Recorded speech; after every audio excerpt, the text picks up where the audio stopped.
Hello guys, स्वागत है आपका मेरे इस यूट्यूब चैनल पे। आई होप आप सब बढ़िया होंगे।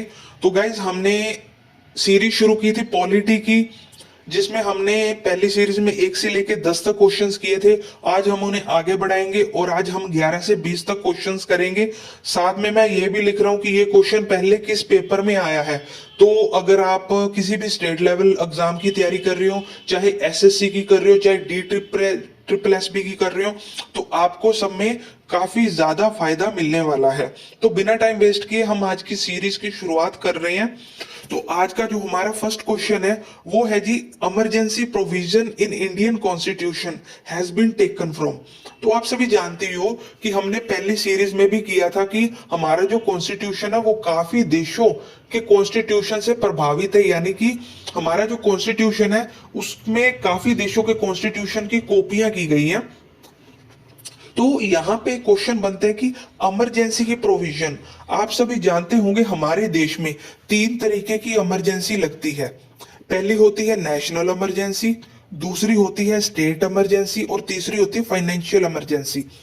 तो नेशनल इमरजेंसी की बात करें, उसमें हमारा आर्टिकल बनता है 352। आप अपने पास अपनी नोटबुक रख सकते हो और ये इंपॉर्टेंट बातें नोट कर सकते हो। तो नेशनल इमरजेंसी जब भी लगती है तो 352 आर्टिकल के थ्रू लगती है। 356 आर्टिकल के थ्रू हमारी स्टेट इमरजेंसी लगती है किसी भी स्टेट में, और 360 जो आर्टिकल है वो हमारा डील करते हैं फाइनेंशियल इमरजेंसी के साथ। अब तक हमारे देश में नेशनल भी लग चुकी है, स्टेट भी लग चुकी है, बट कभी भी हमारे फाइनेंशियल इमरजेंसी नहीं लगी। ये भी चीजें पेपर में पूछ ली जाती है। अब बात की जा रही है, ये जो हमारा हम इमरजेंसीज की बात करते हैं, ये किस देश से लिया गया है या कहां से लिया गया है। तो हमारा पहला ऑप्शन है ब्रिटिश कॉन्स्टिट्यूशन, ये नहीं है। दूसरा ऑप्शन है हमारा गवर्नमेंट ऑफ इंडिया एक्ट 1935, तो ये हमारा बिल्कुल सही ऑप्शन हो जाएगा। हमारी जो इमरजेंसी प्रोविजंस है वो लिए गए हैं गवर्नमेंट ऑफ इंडिया एक्ट 1935, जो कि ब्रिटिश गवर्नमेंट के द्वारा पारित किया गया था। इससे पहले हमारे पास गवर्नमेंट ऑफ इंडिया एक्ट 1919 भी आया था। इससे पहले गवर्नमेंट ऑफ इंडिया एक्ट 1909 भी आया था। तो हमारा सही आंसर हो जाएगा government of India act 1935। I hope आपको अच्छे तरीके से समझ आ रहा होगा और आप नोट भी कर रहे होंगे। अगर मैं आज के नेक्स्ट क्वेश्चन की ओर चलूं, तो हमारा जो नेक्स्ट क्वेश्चन है, देख सकते हैं ये एसएससी जेई एग्जाम 2018 में भी पूछा गया है। तो जी, आइडिया ऑफ अम्बर्समेंट कहां से लिया गया है। तो यहां पे आप एक तरह के क्रैम कर सकते हो कि भाई अम्बर्समेंट है वो कहां से लिया गया है। तो इसका सही आंसर आ जाएगा जी, स्वीडन से लिया गया है। बिकॉज स्वीडन से हम कुछ ज्यादा चीजें कॉपी नहीं की। हमें जो चीजें कॉपी की, या तो हमें यूएसए के कॉन्स्टिट्यूशन से की है, या हमने इंग्लैंड के कॉन्स्टिट्यूशन से की है, या हो सकता है कनाडा के कॉन्स्टिट्यूशन से भी काफी चीजें की है। जैसे कि आपने उस दिन पढ़ा था कि जो रेजिडुअल पावर्स हैं वो अपन ने कनाडा के कॉन्स्टिट्यूशन से कॉपी की है। तो इसमें जो अम्बर्समेंट है वो हमने स्वीडन के कॉन्स्टिट्यूशन से कॉपी की है। तो अगर हम आज के नेक्स्ट क्वेश्चन की ओर चले, तो हमारा नेक्स्ट क्वेश्चन है the concept of public interest litigation originated in which of the following country. तो हमारे जो कॉन्स्टिट्यूशन में पब्लिक इंटरेस्ट लिटिगेशन है, यानी कि पीआईएल इसे कहते हैं, हम इसे पीआईएल कहते हैं। इसमें क्या होता है एक्चुअली, हमारा जो आर्टिकल है 32, जिसमें हमें राइट है सुप्रीम कोर्ट में अगर हमारे किसी भी तरह के फंडामेंटल राइट का हनन हो रहा हो, नुकसान हो रहा हो, तब हमें आर्टिकल 32 ये हमें पावर देता है कि हम सुप्रीम कोर्ट जाएं और उसके खिलाफ हम कोई भी मुकदमा कर देते हैं। तो उस मुकदमे को हम पीआईएल कहते हैं। तो ये पूछ रहे हैं ये किस देश के कॉन्स्टिट्यूशन से लिया गया है। तो इसका सही आंसर हमारे पास आ जाएगा जी, यूएसए से लिया गया है। नेक्स्ट क्वेश्चन पे चले। नेक्स्ट क्वेश्चन है हमारा the concept of single citizenship in Indian constitution is inspired from which country. तो जी, उस दिन भी मैंने आपको करवाया था कि हमारे देश में सिंगल सिटीजनशिप लागू है। हमारे देश में सिंगल सिटीजनशिप लागू है, बट अगर हम बात करें यूएसए की, तो यूएसए में डबल है।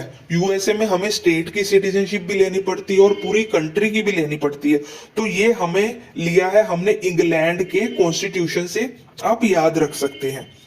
नेक्स्ट मैं बात करूं आज के 15वें क्वेश्चन की, यानी कि अपनी सीरीज के 15वें क्वेश्चन और आज के 5वें क्वेश्चन की।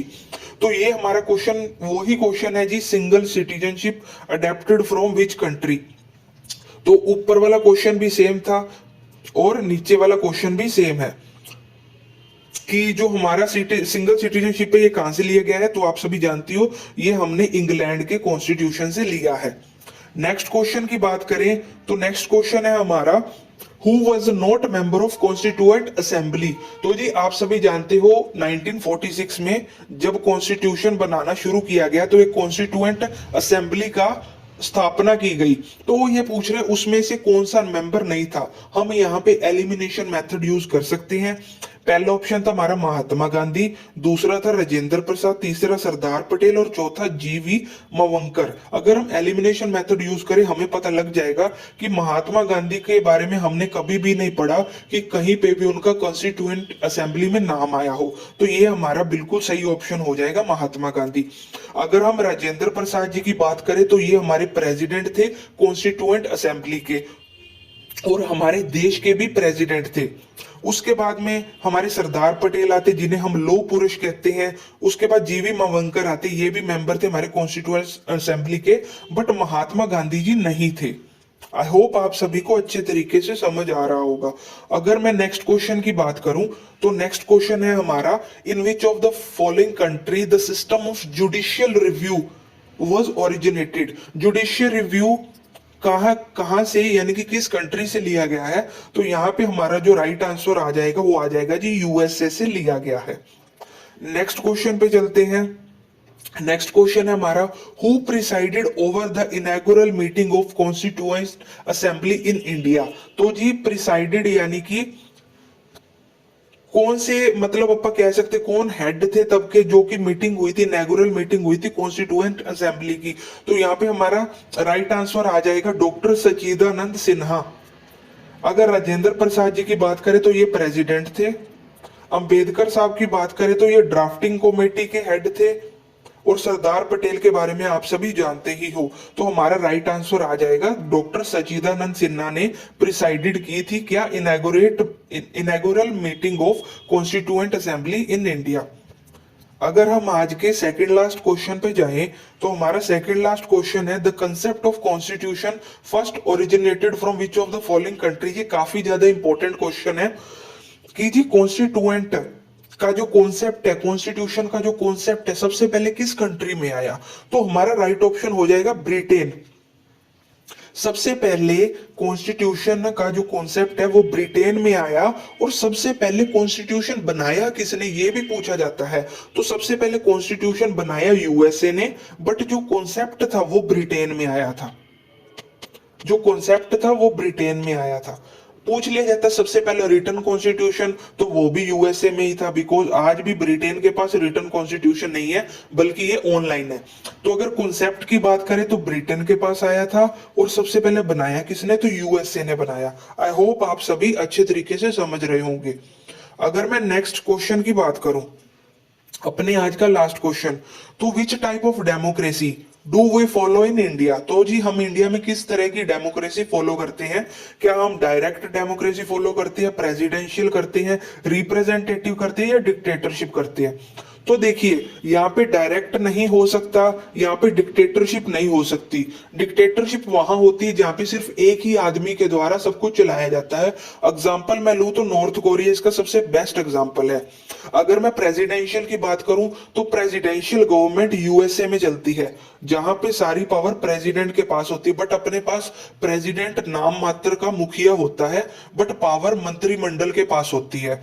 फिर आता है अपना रिप्रेजेंटेटिव। रिप्रेजेंटेटिव का मतलब है, आपने देखा होगा जब भी हम कॉन्स्टिट्यूशन पढ़ते हैं तो उसकी स्टार्टिंग लाइन होती है we the people of India, यानी कि हम भारत के लोग, यानी कि हम जो भारत के लोग हैं वो रिप्रेजेंट कर रहे हैं अपनी सरकार को। हम अपनी सरकार खुद चुन रहे हैं, यानी कि हम एक रिप्रेजेंटेटिव डेमोक्रेसी चला रहे हैं। तो रिप्रेजेंटेटिव हमारा करेक्ट आंसर हो जाएगा। होप करता हूं आपको आज के क्वेश्चन काफी अच्छे लगे होंगे। अगर आपको इन क्वेश्चंस की पीडीएफ चाहिए तो आप मेरे टेलीग्राम चैनल जिसका नाम है स्टडी स्टैग, आप उसको ज्वाइन करके इसकी पीडीएफ ले सकते हो और अपनी रिवीजन को अच्छे तरीके से कर सकते हो। तो आशा करता हूँ आपको आज की वीडियो पसंद आई होगी। अगर आपको वीडियो पसंद आई तो आप चैनल को सब्सक्राइब कर सकते हो, वीडियो को लाइक कर सकते हो और ज्यादा से ज्यादा दोस्तों तक शेयर कर सकते हो। इसी तरीके से आपसे फिर से मुलाकात होगी, तब तक के लिए धन्यवाद।